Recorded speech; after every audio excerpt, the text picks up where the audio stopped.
আমি ইয়ারুপসি করিচ্ছি আর কি, যে সুপ্পুর কাছে শপথ দিছে, ইয়া আল্লাহ মাফ করে দাও, সুপ্পুর রেকর্ড করা ভালো না, চাইনিজ মালের গ্যারান্টি আছে, সুপ্পুর কাছে শপথ নেওয়ার সরকারের কোনো গ্যারান্টি নাই।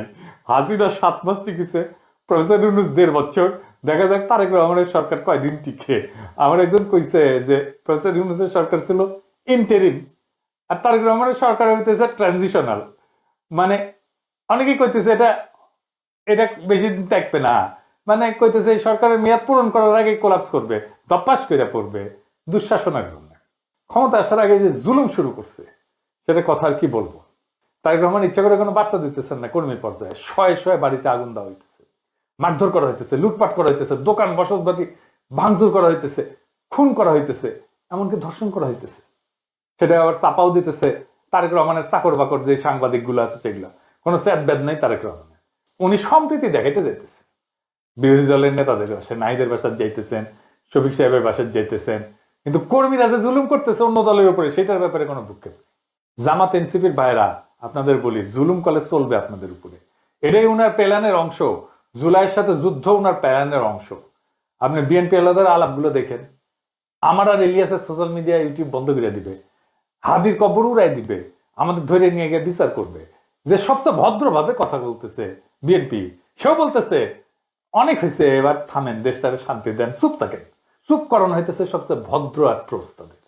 মানে একটা সরকার, একটা রাজনৈতিক দল, তার কোনো বিরোধিতা থাকবে না, আমরা কোনো কথা বলবো না। যেহেতু আমরা সরকার বিরোধী, তাই আমাদের কথা বলার কোনো অধিকার নেই, আমাদের চুপ থাকতে হবে, কারণ দেশে এখন শান্তি দরকার। এটা তারা সহ্য করবে না। শেরপুরে মাওলানা রেজাউল করিমকে খুন করছিল না বিএনপি, আজকে বিএনপির নেতা কর্মীরা ওই ঘটনায় জামাতের 122 জন সহ অজ্ঞাতনামা 300 থেকে 40 জনের নামে মামলা করেছে। চিন্তা করেন কি তামাশা। মানে আপনার সহকর্মীরে মারবে, আপনার সহযোদ্ধারে মারবে এবং আপনার নামে মামলা দিবে। দেখেন একজন লিখতেছে বিএনপির সমালোচনা করার জন্য পাড়ার বিএনপি নেতা ডেকে নিয়ে কইতেছে গুলি করে দিবে, গুলি করে দিবে। আওয়ামী লীগ কোনোদিন এই কাজ করে না, দেখিছে? তারেক রহমানের নিয়ে কোনো কথা বলা যাবে না। পুলিশ আবার আগের অবস্থা ফিরে আসিছে, দেখেন অ্যারেস্ট করবি, দেখেন পুলিশের রোয়া। আপনি কি করেন? আপনি শুনেন, দেখি ভাই কি করেন আপনি? দেখি আপনার আইডি কার্ড বের করেন।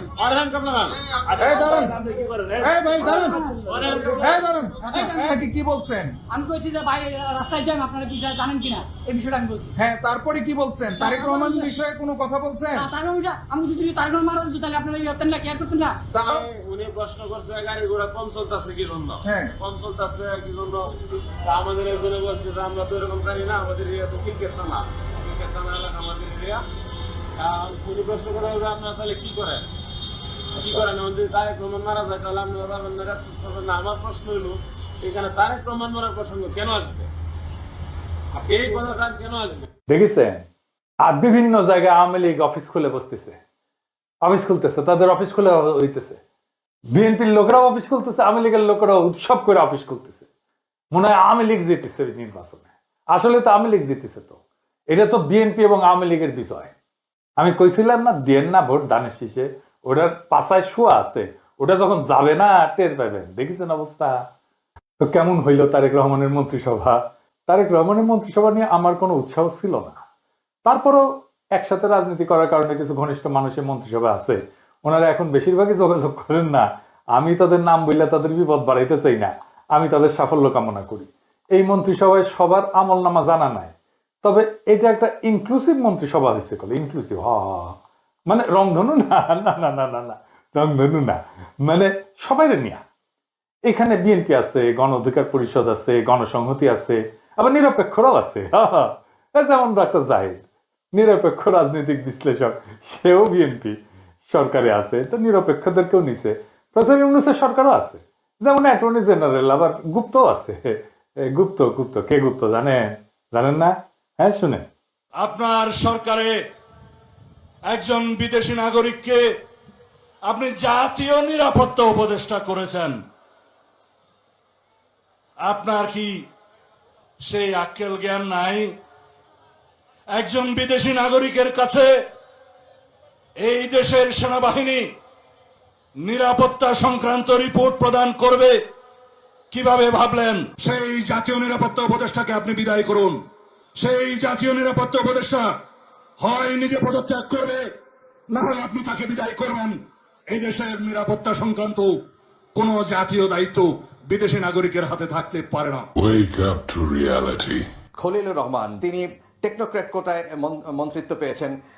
এই অন্তর্বর্তী সরকারের সময় যিনি দায়িত্বে ছিলেন, এটি অনেকের কাছেই একটু খটকা লাগার বিষয় ছিল, অথবা সারপ্রাইজ হয়েছেন অনেকেই।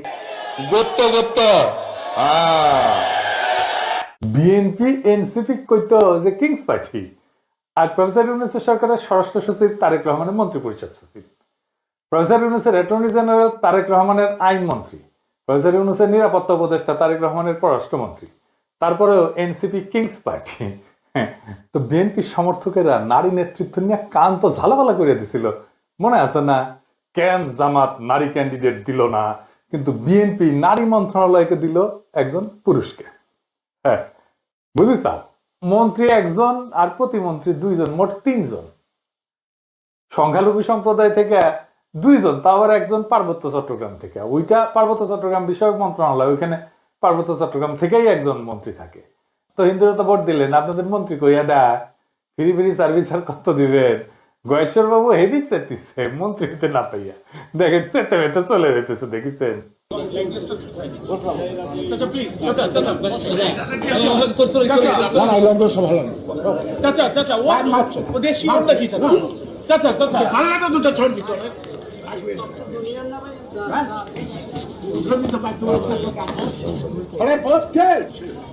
দেখেছেন? তাও যে মন্ত্রী বানাইছে নিতাই রায় চৌধুরী, উনি কিন্তু এরশাদের মন্ত্রী ছিলেন। আমরা যখন রাজপথে আন্দোলন করেছি এরশাদের বিরুদ্ধে, তখন উনি এরশাদের শেষ টাইমের মন্ত্রী হইলেন, ক্রিয়ামন্ত্রী বোধহয়, যুব ক্রিয়ামন্ত্রী বোধহয় হয়েছিলেন। ওরে আমার খোদা, 3 মাস পুরা করতে পারলো না, মন্ত্রী এরশাদই পড়ে গেল, তো মন্ত্রিত্ব করা হয়নি উনার। এবার আসেন কয়টা রত্ন দেখি মন্ত্রিসভা। শুটার ফয়সলকে হাদিরে যে খুন করছিল, ওরে যে জামিন করানো যে আইনজীবী, সে মন্ত্রিসভায় জায়গা দেওয়া হয়েছে। উই এখন হাদি হত্যার মামলা রাজনৈতিক বিবেচনা মামলা হিসেবে বাতিল করে দিবি। উই দেখেন, ওই দিবি শেখ রবিউল আলম রবি, তানিম হত্যার 3 নম্বর আসামি, ধানের শীষ প্রতীকে ঢাকা 10 থেকে এমপি নির্বাচিত হয়েছে, এবং আজকে থেকে সড়ক পরিবহন সেতু মন্ত্রণালয়, রেলপথ মন্ত্রণালয়, নৌ পরিবহন মন্ত্রণালয়ের দায়িত্ব দিচ্ছে তারেক রহমান। দেখিছেন? পেরেনে বিপ্লবী পোস্ট দিছিল ওয়াকারে পথ বালক, দেখেন। পরে আবার মাল পানি খেয়ে মুছে দিছে, খুঁজেই পাবেন না এলাকা। প্রফেসর ইউনূসের জামানায় কত যে ধান্দা করেছে, ওই তারই হত্যা নাই, কত যে মাল কামাইছে। যাই হোক, শহীদ প্রেসিডেন্ট জিয়াউর রহমানের খুনি জেনারেল এরশাদের পুরা সময় জুড়ে যে বাটপাট্টা উপপ্রধানমন্ত্রী ছিল, চক্ষু বিশেষজ্ঞ ডাক্তার এম এ মতিন, তার পোলা মুহিত হয়েছে তারেক রহমানের প্রতিমন্ত্রী। সে কিন্তু আবার ব্রিটিশ সিটিজেন। এই যে দেখেন তার ইমিগ্রেশনের রেকর্ড, বাংলাদেশের এয়ারপোর্টে সেখানে জলজল করতেছে ব্রিটিশ নাগরিক লেখা, বাংলাদেশের রেকর্ড। ওই ব্রিটিশ পাসপোর্ট নিয়ে 18 জানুয়ারি বাংলাদেশে পা রাখছিল, তারপরে মনোনয়নপত্র জমা দেয়। তারপরে যখন দ্বৈত নাগরিকত্বের প্রশ্ন আসলো, উই কইল যে কখনোই আমি দ্বৈত নাগরিক ছিলাম না, আমি কখনোই অন্য দেশের নাগরিক ছিলাম না। নির্বাচনের পরে মন্ত্রী হিসাবে শপথ নিল, আলহামদুলিল্লাহ। তো এই মুহিত কিন্তু ডাক্তার, ঢাকা মেডিকেলে পড়েছিল, আঙ্গারে বছর 4 জুনিয়র মনে হয়। এরশাদের আমলে সে একটা আকাম করেছিল, সেই সময় হেভি সেন্সেশন ছিল। এটা খুবই সেন্সেশনাল ঘটনা ছিল আমাদের টাইমে, আমরা তখন আন্দোলন সংগ্রাম করতেছি এরশাদের বিরুদ্ধে। বাপি শাহরিয়ার বলে এক তরুণ ছড়া কাটছিল, ওই পাড়ায় রাস্তার মধ্যে সাইকেল চালাইতেছিল বাপি, আর রাস্তাটা নিজের মনে করে দ্রুত বেগে গাড়ি চালাইতেছিল এরশাদ আমলের সেই মন্ত্রী মতিন সাহেবের ছেলে এই মুহিতের গাড়ির ধাক্কায় ছিটকা পড়ছিল বাপি, মেরুদণ্ডের হাড় ভেঙে যায়, প্যারালাইসিস হয়ে পড়ে থাকে, বিছানায় পড়ে থাকে, অবর্ণনীয় কষ্টে ভুগছে বাপি শাহরিয়ার, বিচার পায় নাই, চিকিৎসাও পায় নাই। তো পরিবারের মুখাপেক্ষী হইয়া একটা তরুণ কতদিন বেঁচে থাকতে পারে বলে? সে দুঃখে আর গ্লানিতে পরিবারের বোঝা হইয়া থাকতে না চাইয়া অভিমানে আত্মহত্যা করছিল ছেলেটা। এইটা নিয়ে সেই সময় একটা দারুণ মঞ্চ নাটক হয়েছিল, খুব বিখ্যাত মঞ্চ নাটক হয়েছিল। তখন মঞ্চ নাটক কিন্তু খুব চলতো, নাম ছিল 7 ঘাটের কানাকুড়ি। ওইখানে 7 ভাই ছিল আর কি, তার মধ্যে এক ভাই এই বাপি শাহরিয়ার। এই ঘটনাটা ওই নাটকের মধ্যে আছে, মমতাজউদ্দিন আহমেদের বইও আছে, আপনারা পড়তে পারবেন। এই মহিতি এখন স্বাস্থ্য প্রতিমন্ত্রী হয়েছে। ছাত্র জীবনে জাসদ ছাত্রলীগ করতো, মানে হাসানুল হক। তখন জাসদ ছাত্রলীগ বড় এবং প্রভাবশালী সংগঠন, ছাত্র দলও করে নাই, কখনোই করে নাই। এক ফ্যামিলি থেকে নাকি একাধিক প্রার্থী দিবি না, বিএনপি কতগুলো দিছে দেখেছেন এই ফ্যামিলি থেকে। খালি মির্জা আব্বাস ভাই ভাবির জন্য আর একটা নমিনেশন চাইলে দোষ, তাই না? এই দুনিয়ায় ইনসাফ নাই কলে, বুঝিছেন মির্জা আব্বাস ভাই? একেবারে কোনো ইনসাফ নাই, বেইনসাফের দুনিয়া। সেজন্য তো এত ইনসাফ করি। আমাদের একজন বনমন্ত্রী উপহার দিচ্ছেন তারেক রহমান, উনি বনে যায় হেগে আসবেন, একদম পারফেক্ট হয়েছে। ভালুকায় বন বিভাগের যে বন আছে না, এটার জমি উনি খায় ফেলছিলেন। এই উনার পছন্দের ফোনদের আলোর রিপোর্ট দেখেন, আরে উপরে দেখেন, উপরে আর একটা নাম আছে মিজানুর রহমান সিনহা, এটা সাহেব এটা দেখান, হাইলাইট করে দেখান, নাম দেখেছেন না? এই মালকালের বিএনপি বন খেকো আব্দুল আল মিন্টুরে দিছে বনের দায়িত্ব, শিয়ালের কাছে মুরগি বর্গা দিছে। চমৎকার একটা ইন্টারেস্টিং জিনিস দেখাই। আমার এক একনিষ্ঠ ভক্তরে তারেক রহমানের মন্ত্রিসভায় তাদের মন্ত্রী বানাইছে বিজ্ঞান এবং প্রযুক্তি মন্ত্রণালয়। ওই হামা কেন অনুসরণ করে বুঝলাম না। তারা গেছে জাতীয় স্মৃতিসৌধে, আইসা ফটো মারিছে, ফটো খিচিছে, তারপরে ফটো ফেসবুকে দিছে। সে ফেসবুকে শেয়ারে দিয়ে বাংলায় তার মন্ত্রণালয়ের নাম এটা কি লিখেছে দেখছেন? বিজ্ঞান প্রযুক্তি লিখতে গিয়া আমার মতো লিখেছে প্রযুক্তি। পরে পাবলিকের হাসাহাসি দেখে এডিট করেছে। শোনেন ভাই, সমালোচনায় ভেঙে পড়বেন না। হাতি চললে কুত্তা ভুক ভুগাবে, আপনি এভাবেই লিখিবেন হাসাহাসির মায়ের বাপ, তাইলে দেখবেন একদিন আপনি ঠিকই পাবনা পৌঁছে গেছেন। তো বিএনপির মন্ত্রিসভায় এমন সব রত্ন আছে, হে বিএনপি সবিন পার্টি ভান্ডারে তো বিবিধ রতন, কারে ছাইরা কারে ধরি। সুকুমার রায়ের একটা ছড়া ছিল সৎপাত্র, ওইটার সাথে মিল আছে বিএনপির মন্ত্রিসভার। শুনবেন? শুনেন, মজা। শুনতে পেলাম পোস্তা গিয়ে তোমার নাকি মেয়ের বিয়ে, গঙ্গারামকে পাত্র পেলে, জানতে চাও সে কেমন ছেলে? মন্দ নয় সে পাত্র ভালো, রং যদিও বেজায় কালো, তার উপরে মুখের গঠন অনেকটা ঠিক পেঁচার মতো। বিদ্যে বুদ্ধি বলছি মশাই, ধন্যী ছেলের অধ্যবসায়। 19টি বার ম্যাট্রিকে সে ঘায়েল হয়ে থামলো শেষে। বিষয় আসায় গরিব বেজায়, কষ্টে সৃষ্টে দিন চলে যায়। মানুষ তো নয় ভাইগুলো তার, একটা পাগল একটা গোয়ার, আরেকটি সে তৈরি ছেলে, জাল করে নোট গেছেন জেলে। কনিষ্ঠটির তবলা বাজায়, যাত্রা দলে 5 টাকা পায়। গঙ্গারাম তো কেবল ভোগে পিলের জ্বর আর পাণ্ডু রোগে, কিন্তু তারা উচ্চ ঘর, কংসরাজের বংশধর। শ্যামলাহিরি বনগ্রামের কি যেন হয় গঙ্গারামের। যা হোক, এবার পাত্র পেলে এমন কি আর মন্দ ছেলে। তো একদিন পরে একটা গণতান্ত্রিক ভাবে নির্বাচিত সরকার পেলাম, তার একটা মন্ত্রিসভা পেলাম, পেছেন একটা মন্ত্রিসভা, মন্দ না। চারিদিকে তো দেখি যাত্রাপালা চলিচ্ছে, কাজ মারে ধুলায় অন্ধকার। বিএনপিকে আমাদের একটা কথা বলে দিতে হবে, ক্ষমতা চিরস্থায়ী না, কারো ক্ষমতা চিরস্থায়ী না, না হাসিনার, না প্রফেসর ইউনূসের, না তারেক রহমানের, কিন্তু রাষ্ট্র টিকে থাকে আর জনগণ সব দেখে।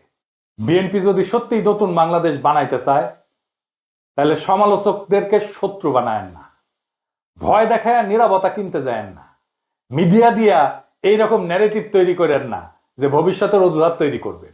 কারণ মানুষ আগের মানুষ নাই, মানুষ এখন হিসাব রাখে, ভিডিও রাখে, স্ক্রিনশট রাখে, স্মৃতি রাখে। জুলাই শুধু একটা মাস ছিল না, জুলাই একটা প্রতিশ্রুতি ছিল, রাষ্ট্র বদলানোর প্রতিশ্রুতি, ক্ষমতার ভাষা বদলানোর প্রতিশ্রুতি। যদি সেই প্রতিশ্রুতি ভাঙেন, তাহলে ইতিহাস আপনারে ছাড়বে না। যেমন হাসিনারে ছাড়ে নাই, যেমন মুজিবরে ছাড়ে নাই। ভয় দেখায়েন না, ভয় দেখায়েন না তারেক রহমান, হাসিনারে আর মোদিরে ডরাই নাই। আপনাদের দাবরানি দিয়া ঠান্ডা করে দেওয়া যায়, ডর আপনারা পাইবেন। ভুলে যায় না, আপনারা যখন ঘরে ঢুকে গেছেন তখন আমরাই প্রতিরোধের আগুন জ্বালায় রাখছিলাম। ডর দেখায়েন না, আমরা ভয় পাই না, আমরা কাউকে ভয় পাই না। আমরা বলছি আমরা একটা রেসপন্সিবল অপোজিশন হিসেবে কাজ করতে চাই, আমাদেরকে রেসপন্সিবল অপোজিশন হিসেবে কাজ করতে দেন। আমরা আপনাদের অন্যায়ের বিরুদ্ধে বলে যাব, কারণ দেশটা আপনার বাপের না, দেশটা জনগণের। আর জনগণ যখন জাগে তখন ন্যারেটিভ, মিডিয়া, দাপট, ভয় দেখানো টিকতে পারে না।